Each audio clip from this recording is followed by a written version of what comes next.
Rosa.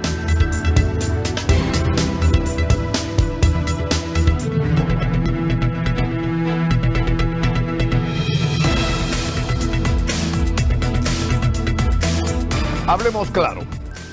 Lo que ocurrió ayer en el Congreso, yo creo que no necesita, no sé, mayor explicación, ¿no es cierto? El Congreso lo único que entiende es el mensaje, digamos, del zapatazo, como lo he dicho yo en las redes sociales, ¿no? O hacen las cosas que tienen que hacer o el país les va a pasar por encima. No es el presidente Vizcarra.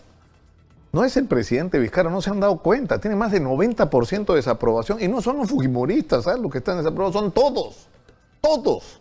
El Congreso como institución está desacreditado por la pésima performance que los ciudadanos sienten con respecto a los grandes problemas del país. Entonces, ayer se ha dado un paso adelante, se han aprobado los requerimientos hechos por el presidente. Hay una discusión sobre la fecha, si no se han precisado las fechas, pero yo quiero insistir y reiterar algo que desde mi punto de vista es trascendente. Es decir, si vamos a ir a un referéndum, alguien en el Congreso tendría que plantear de una vez que se incluyan en los temas a ser votados en este referéndum que debería discutirse previamente en esta legislatura en el Congreso para que pueda ir a ese referéndum, el tema de la inmunidad parlamentaria. O sea, ¿es o no trascendente en un momento como este, donde estamos hablando de limpiarnos de la corrupción, el discutir el tema de la inmunidad? O sea, ¿cómo es posible que aceptemos el hecho de que haya ciudadanos que están por encima de los derechos y de las obligaciones de todos los ciudadanos? O sea, ¿podemos aceptar esta condición de protección, insisto, para el presidente y de repente para el presidente de la Corte Suprema y para el fiscal de la Nación? ¡Punto! Pero ¿por qué? Y voy a insistir en eso. El congresista Donaire no está preso porque según Inspectoría de la Policía, Contraloría General de la República, la Fiscalía y la Justicia peruana, el señor participó en el robo de gasolina contra el ejército. ¿Por qué no está preso? Porque él es congresista. Porque a él primero los congresistas tienen que decidir si se somete o no a la justicia. No, pues eso se tiene que acabar. Hay que incluir este tema. Es indispensable que se incluya este tema en la discusión. Hay que acabar con esta perversión que está protegiendo también al doctor César Zinostroza, presidente de la segunda sala penal de la Corte Suprema, que ha tenido que ser desactivada por el vergonzoso comportamiento que ha tenido en los escándalos de corrupción que ahora son evidentes. Por lo que se hacía con las sentencias ya no de narcotraficantes, de políticos tramposos, hasta en casos de violación. Pero el señor no puede ser destituido porque tiene el derecho, ¿no? Y tiene prerrogativas constitucionales, no, pues. Hay que acabar con eso. Pero el otro tema, o los otros dos temas que desde mi punto de vista son realmente trascendentes en una circunstancia como esta, tiene que ver también con el ejercicio de la función parlamentaria y el derecho de los ciudadanos a ejercer nuestro control sobre los congresistas a los que elegimos. Es decir, ¿por qué si un congresista al que le damos nuestro voto y al que llegamos al Congreso traiciona sus compromisos o actúa de una manera que es inaceptable, como por ejemplo descubrir que una congresista mintió en su hoja de vida, falsificó documentos en su hoja de vida, y resulta que los señores del Congreso consideran que es suficiente que la señorita tenga 120 días de suspensión? O sea, hay que echar del Congreso a esa gente. Y a muchos otros que están haciendo cola por pecados como este y mayores, porque en algunos casos son hasta delitos. Entonces, ¿por qué le vamos a negar a los ciudadanos el derecho a la revocatoria? A que si los congresistas de Ayacucho, Arequipa, donde fuera, o sea, no cumplen con sus compromisos, los arequipeños, los ayacuchanos, los peruanos tengan el derecho a sacarlos. De alguna manera tiene que existir ese derecho ciudadano a que si cometiste un error un día, no tengas que arrepentirte de él 4 años, 364 días, que tú puedas corregir tu error y sacar a esa persona que elegiste mal. Y finalmente el tema de los partidos políticos, porque todo esto, el final de la historia es quienes tienen derecho a hacer política en el Perú. Y tenemos, insisto, y lo voy a repetir todos los días hasta que haya algún congresista que tenga el coraje de hacerlo, de plantear este tema en esta discusión. O sea, los partidos que existen, que son los que están desacreditados, que son los que nos han malgobernado las últimas décadas, han hecho una legislación o pretenden una legislación donde solo ellos pueden hacer política. Hay que juntar 750.000 firmas, es imposible, porque necesitarías conseguir 1,5 millones. O sea, la única manera de conseguir la inscripción en el Perú es hacer lo que hizo el partido del señor Luna, con Cabaza. Esa es la manera de inscribir partidos en el Perú en este momento, haciendo trampa. Entonces hay que bajar la valla a una razonable del 1% del padrón electoral, que puede ser 180.000, 175.000, no sé cuál sale la cifra exacta, y hay que establecer mecanismos estrictos de control sobre los partidos, que haya democracia realmente, que las asambleas sean realmente representativas, que los comités no solo funcionen porque hay elecciones dentro de un mes, sino que funcionen siempre, que tengan una vida real como partidos, y que si no pasan la valla, el 4% para afuera, y no es que ellos deciden si van o no van a las elecciones. Y quiero terminar diciendo, o sea, Mulder, no te pases pues, Mauricio, tu partido está en el Congreso de favor, porque ustedes no tenían los requisitos mínimos para mantener su legitimidad. Y si quieres discutir sobre ese tema, acá te espero. Soy Nicolás Lucar, esto es Exitosa, la radio del Perú. Nuestra pregunta el día de hoy, señora Magariño. Inmunidad parlamentaria, por supuesto.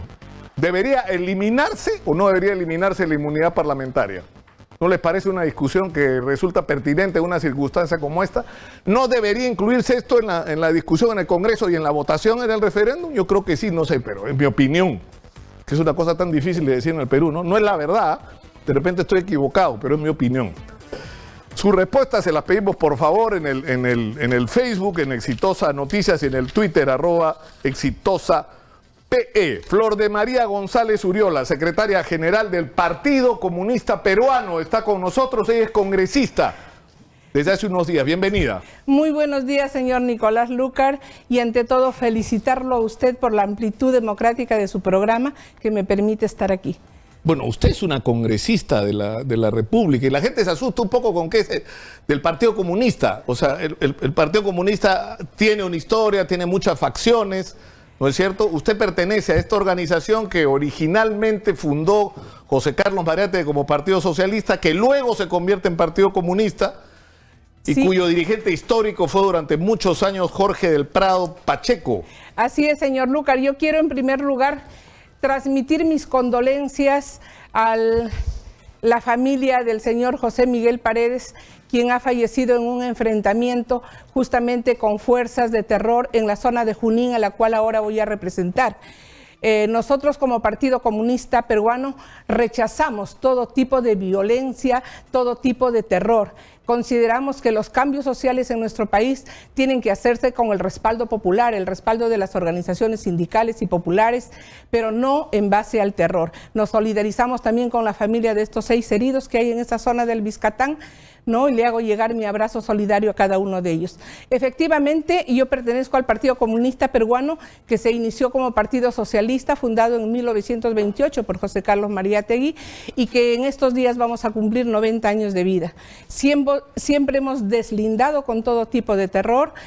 Sendero Luminoso es un grupo que se disgregó en los años cerca de los 80, se disgregó fundando otros grupos y de ahí nacieron ellos. No tienen que ver nada con nosotros y siempre hemos deslindado tanto ideológica como políticamente. Claro, porque hay un momento en que se produce una ruptura, digamos, siempre en el movimiento comunista había referentes internacionales, ¿no? Y uno era Moscú, como se decía en esa época, es decir, la Unión Soviética, y en el otro lado estaba la China de Mao Zedong. Y hubo una primera decisión grande, ¿no es cierto?, entre los comunistas que seguían, digamos, la línea soviética y los comunistas que seguían a Mao Zedong. Y esta tendencia, la de Mao Zedong, era la que promovía la guerra popular y el poder nace del fusil, ¿no es cierto? Y toda esa estrategia de la toma del poder por la vía violenta, digamos. Así es. Ese grupo que se denomina Patria Roja, posteriormente se divide en Bandera Roja, y luego sale el grupo Pucallacta y de ahí sale Sendero Luminoso, Pensamiento Gonzalo. Es decir, estructuralmente, orgánicamente, nunca tuvo que ver nada con nuestro Partido Comunista Peruano. Lamentablemente han mancillado nuestro nombre, han mancillado nuestro símbolo, que es internacional, la hoz y el martillo, y nos han matado a muchos dirigentes. Tenemos una larga lista de dirigentes sindicales, alcaldes, que eran militantes de nuestro partido y que fueron asesinados tanto por las hordas paramilitares de Fujimori como por las hordas asesinas de Sendero Luminoso. Y eso el corazón no perdona y deslindamos siempre en todo sentido. Ahora, ¿no está desfasada la ideología comunista a estas alturas de la historia de la humanidad? Es decir, después de todo lo que ocurrió, es decir, de toda esta perversión burocrática y de todos los crímenes incluso que ocurrieron en la Unión Soviética y que fueron reconocidos por sus propios líderes, ¿no?, tras la muerte de Stalin. La dialéctica nos enseña que siempre una sociedad llega a un momento en que comienza a corromperse. Lamentablemente el ser humano es proclive a eso. Pero también la historia nos demuestra, señor Lucar, que ninguna sociedad es permanente, es eterna. Todos hemos estudiado con suerte la historia universal y vemos, por ejemplo, que el esclavismo, que duró tantos miles y miles de años, llega a un momento en que se corrompe y el esclavismo desaparece, producto de la lucha de los esclavos contra sus amos.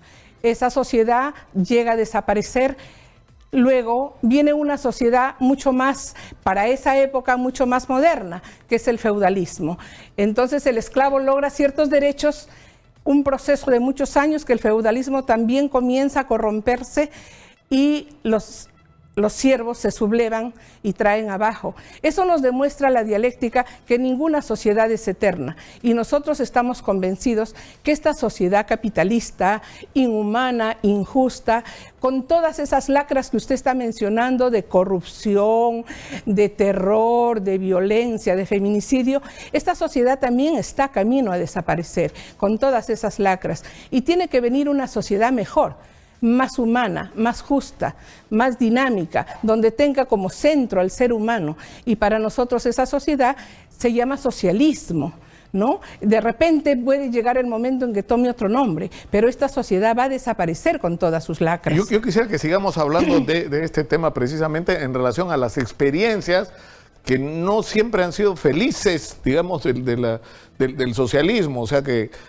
y lo estamos viviendo ahora, ¿no? Pero hablemos de eso en un ratito porque tenemos información de último minuto desde el Congreso de la República. Erika Rado está ahí, me parece. Adelante, ¿Qué tal, Erika? Nicolás? Sí. ¿Qué tal, Nicolás? Muy buenos días. Información en vivo, así es, desde el Congreso de la República. En estos momentos sesiona la Subcomisión de Acusaciones Constitucionales, en donde se debate y se va a votar la propuesta del informe final acerca de los ex consejeros del Consejo Nacional de la Magistratura. Vamos a escuchar precisamente al delegado, al congresista Horacio Pacori. Y para mayor veracidad del caso, vamos a pedir que se pueda difundir el audio de conversación entre César Inostroza e Iván Noguera.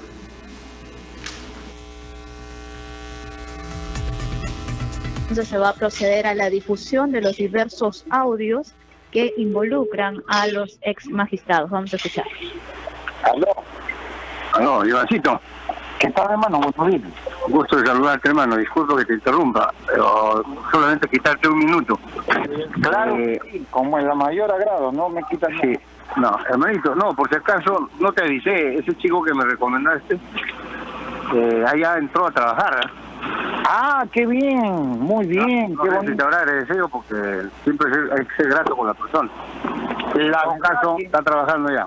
Qué bien. ¿Dónde está? ¿Contigo? Está en la misma sala, sí.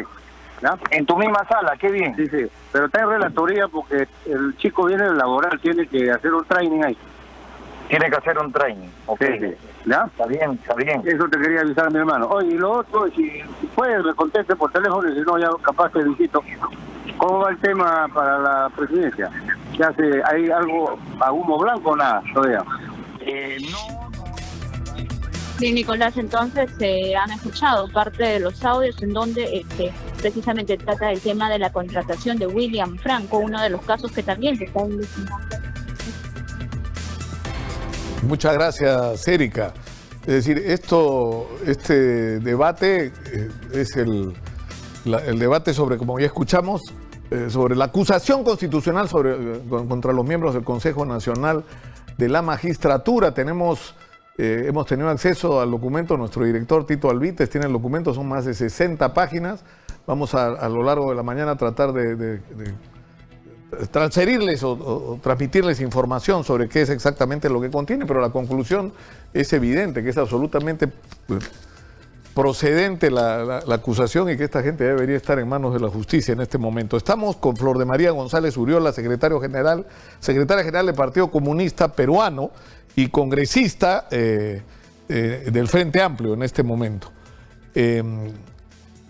La pregunta que yo le hacía, no es negativo el balance de las experiencias socialistas que han habido, en particular en América Latina, es decir, por dos razones, ¿no? O sea, por ejemplo, cuando uno mira el caso de Venezuela, donde si bien es cierto hubo una extraordinaria inversión en educación y en salud, y eso lo ve uno ahora con los chicos que vienen de Venezuela y todos tienen formación profesional, pero que es un país tan rico, pero que no tiene como futuro económico, porque se manejaron políticas económicas equivocadas, pero además, tanto en Venezuela como en Brasil, como en Ecuador y en Argentina, donde está claro ahora último, donde la propia Cristina Kirchner está sometida ya a un proceso de enjuiciamiento, la corrupción que se suponía que era el patrimonio de la derecha, según la versión de la izquierda, terminó también contaminando a la propia gente de izquierda, ¿no?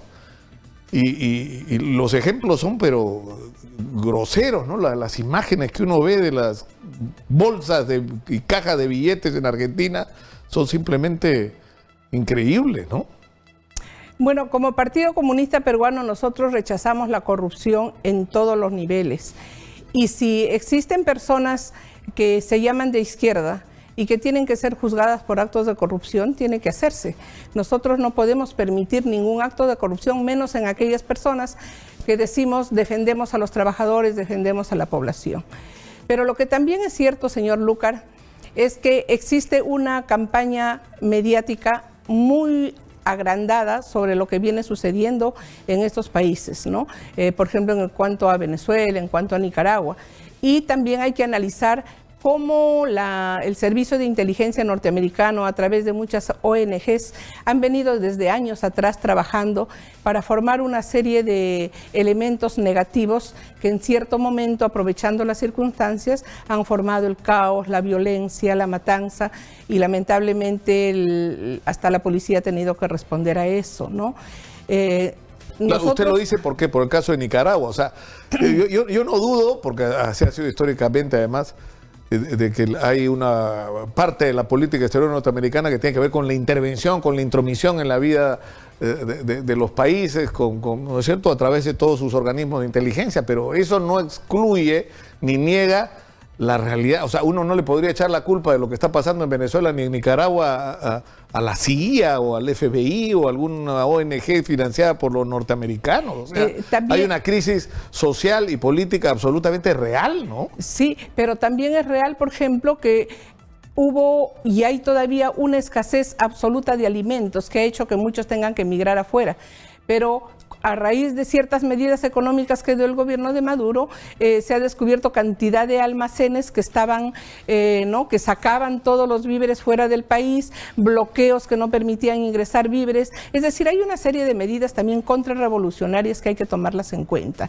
Que eso no viene de ahora, lo hicieron también con Allende, que nadie criticaba a Allende, era un gobierno totalmente democrático, elegido por el pueblo, que recién comenzaba a trabajar, y también bloquearon económicamente, bloquearon los alimentos, ellos inclusive querían que hasta se pudran todos esos alimentos y no ingresar a Chile, y eso provocó. Entonces siempre ha habido una permanente intromisión de los norteamericanos a través de diferentes agentes para tumbar a estos gobiernos. Eso no quita que seamos ciegos, que hay errores que tienen que enmendar. Claro, porque es decir, es bien fácil. Yo tenía comprometido una entrevista con Nicolás Maduro, es más, estuve en el Palacio de Miraflores sentado con el micro puesto porque él venía y no vino, no llegó, no sé qué pasó, se arrepintió 2 veces además, en una misma semana. Entonces, antes de las elecciones, ¿no? Y una de las preguntas y los temas que le quería plantear era el que le transmito ahora, es decir, yo le acepto que hay bloqueo norteamericano, que la política exterior norteamericana no es precisamente la más inteligente que pueda haber en relación a manejos de situaciones de crisis como esta, pero tú no le puedes echar la culpa pues al bloqueo norteamericano cuando has gobernado 20 años un país. 20 años, en un país riquísimo, donde tenías todo para contrarrestar cualquier cosa, a cualquiera que quisiera hacerte daño. Es decir, si tú hubieras hecho las cosas bien, nadie tendría posibilidad de hacerte ningún daño ni de maniobrar tu economía de ninguna manera. Claro, y yo por eso le digo, no somos ciegos ante algunas debilidades que ha tenido, ¿no?, el gobierno. No es un gobierno socialista, lo han dicho ellos varias veces, es un gobierno popular, democrático, ¿no? Y bueno, le falta ser más duro pues con las medidas que tomen en bien de su pueblo. Pero ahora, la verdad, yo quisiera participar sobre la situación de nuestro país, claro, porque nosotros tenemos un principio que es la libre determinación de los pueblos, y los pueblos son los que tienen que luchar por su verdadera independencia, y nosotros, solidarios, debemos ser respetuosos con ellos, ¿no? Pero ahora la situación de nuestro país no es nada halagüeña. Realmente estamos, yo voy a ingresar al Congreso en una situación muy tensa, muy difícil, donde la consigna de nuestro partido es que se vayan todos, que se disuelve el Congreso. Y esto, usted está entrando para decir que me disuelvan.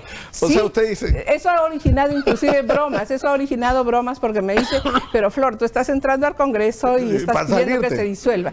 Miren, le digo, si yo tengo que ser Flor de un día, no hay problema, pero tengo que ser coherente con lo que mi partido viene luchando y la posición de nuestro partido. O sea, ¿usted qué es lo que dice? Sí. Que debe disolverse el Congreso y debe ¿qué? ¿Adelantarse las elecciones? Elecciones para una asamblea constituyente, donde tengamos una nueva constitución, una constitución al servicio de los peruanos. Pero eso implicaría también, es decir, que se vayan todos, incluyendo Vizcarra. O sea, cierre el Congreso y elecciones a una constituyente que... Pero lo ha podido convocar el mismo señor Vizcarra. El pueblo es lo que quiere. Si usted censa al pueblo, si usted escucha al pueblo, el pueblo ya no quiere este Congreso. Es un Congreso ineficaz, ineficiente, corrupto, como usted lo dice, por donde pone el dedo salta la pus. Hay una serie de problemas, con excepciones, por supuesto. Hay señores congresistas muy respetables que sí tienen la intención de mejorar, de legislar, pero la mayoría no tiene intención de legislar, solamente se ha convertido en un bloque obstructivo, negativo, no tiene el deseo de trabajar para el pueblo, ¿no? Entonces entre ellos se están cubriendo. Yo, por ejemplo, coincido con usted que ningún funcionario realmente debería ocultar cómo entra y cómo sale de una función pública. Debería de transparentarse lo que uno tiene, lo que uno va haciendo, y eso, por ejemplo, no existe, ¿no? Es decir, una serie de males, ¿no?, que existen. Yo le agradezco muchísimo, Flor de María, por estar con nosotros. No va a ser la última oportunidad, estoy seguro de eso. Flor de María González Uriola es la primera militante comunista que está en el Congreso después de ¿cuánto tiempo? Algo de 30 años. 30 años. Porque nosotros tuvimos... En la Constituyente. En la Asamblea Constituyente estuvo nuestro secretario general de la CGTP, Isidoro Gamarra. También hemos tenido a Jorge del Prado como senador de la República. Posteriormente estuvo Gustavo Espinosa Montesinos, Renan Rafo, que fueron diputados, ¿no? Y bueno, considero que han hecho un buen papel, ¿no? Espero yo estar a la altura de esas circunstancias y sobre todo trabajar por el fortalecimiento de las organizaciones sindicales y populares. Flor de María González Uriola, secretaria general del Partido Comunista Peruano, que no tiene nada que ver con Sendero Luminoso, por si acaso lo he aclarado yo creo pertinentemente, congresista de la República, cuya primera propuesta al poner un pie en el Congreso es que el Congreso tiene que disolverse y convocarse una asamblea constituyente. Fíjense usted lo que son las paradojas de la vida. Muchas gracias por estar con nosotros. Vamos a la pausa. Muchas gracias, señor Lucas. Regresamos con más. Esto es Exitosa, la radio del Perú. Volvemos.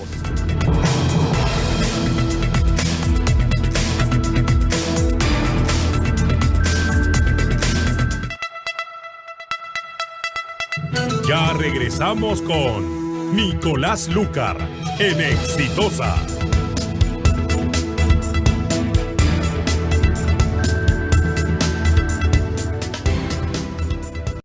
¿Sabías que el lado derecho del corazón transporta sangre a los pulmones y el izquierdo bombea sangre a todo el cuerpo? Colecciona con tu diario Caribeña el Atlas Visual y el porqué del cuerpo humano. Una ayuda única para los chicos que están en el colegio, para que puedan comprender la anatomía y funciones de nuestro cuerpo de una manera muy divertida.